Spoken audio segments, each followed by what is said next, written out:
Miarahaba tompoko lafinaritra, tompoko vavy, ankafalinina no anolorananao mety ho tetry ny andro indray ho an'ny 3 andro manaraka ny alahady alatsinainy ka hatramin'ny talata ho avy izao.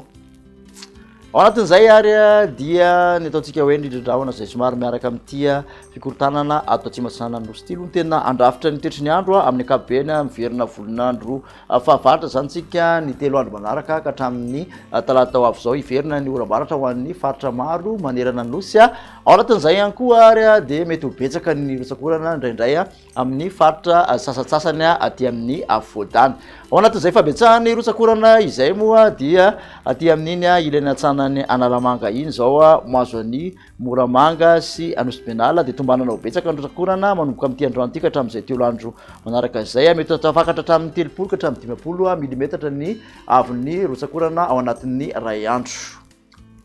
Ao anatin'izay ihany koa jerentsika betrany ny tetry ny andro ho an'ny 3 andro manaraka dia raha ny rapitso maraina aloha izao dia tombanana anjombona ny ampovoan-tany mety arahana olana tandrifindrahona ny voamaraina ty amin'iny Analamanga Itasy Bongolava iny Vakina Karatra ilan'ny andefany Amoromania sy aty amin'ny Bejoboka iny tapany avaratry ny Nosy moa amin'ny ankapobeny dia mandrahona arahan'olana ihany koa ny morotsiraka afovoany asana ny Nosy ny ankoatr'izay kosa dia fandimbo ny rahona sy ny masoandro.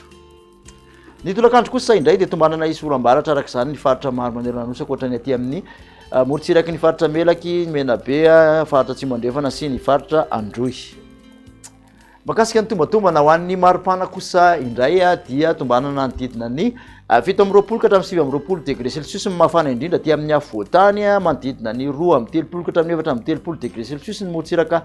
atsinanana mafapana toraka izany ihany koa dia 9 ka hatramin'ny 3 ny morotsiraka andrefan'ny Nosy. Raha mafana indrindra manerana Nosy moa dia 3 degré Celsius any Maivatanana no tombanana isy an'izay ho an'ny alahady.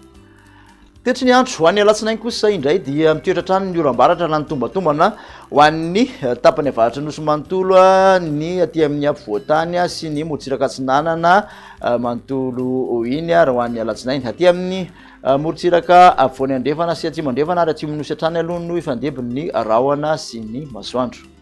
Raha ny maripana voavinavina ho an'ny alatsinainy dia manodidina ny 7 ka hatramin'ny 9 degré Celsius mafana indrindra aty amin'ny afovoan-tany. Mihoatra andro amin'ny 30 ny morotsiraka atsinanana, mihoatra andray amin'ny 30 ihany koa ny morotsiraka andrefana manontolo iny 5 any Maivatanana any izay no mafana indrindra. Amaranantsika ny toetry ny andro ho an'ny talata dia somary miakatra aty amin'ny tapany avaratra amin'ny ankapobeny ny orana ambaratra maina zany aty amin'ny tapany atsimo Iorombe midina mahazo any atsimo andrefana sy ny tapany atsimo Menabe rehetrarehetra iny Taolaniaro iny. Tolakandro moa tena miseho ny orana raha ny maripana voavinavina kosa dia manodidina ny 20 ka hatramin'ny 9 mafana indrindra aty amin'ny afovoan-tany 20 ka hatramin'ny 30 ny morotsiraka atsinanana ary manodidina 30 ka hatramin'ny 30 ny morotsiraka andrefan'ny Nosy araka ny taditsika dia any Amorondava indray no mafana indrindra raha ho an'ny talata 30 degré Celsius. Makasitraka antsika indray manaraka izay hatramin'ny farany dia manasanao amin'ny manaraka indray veloma tompoko.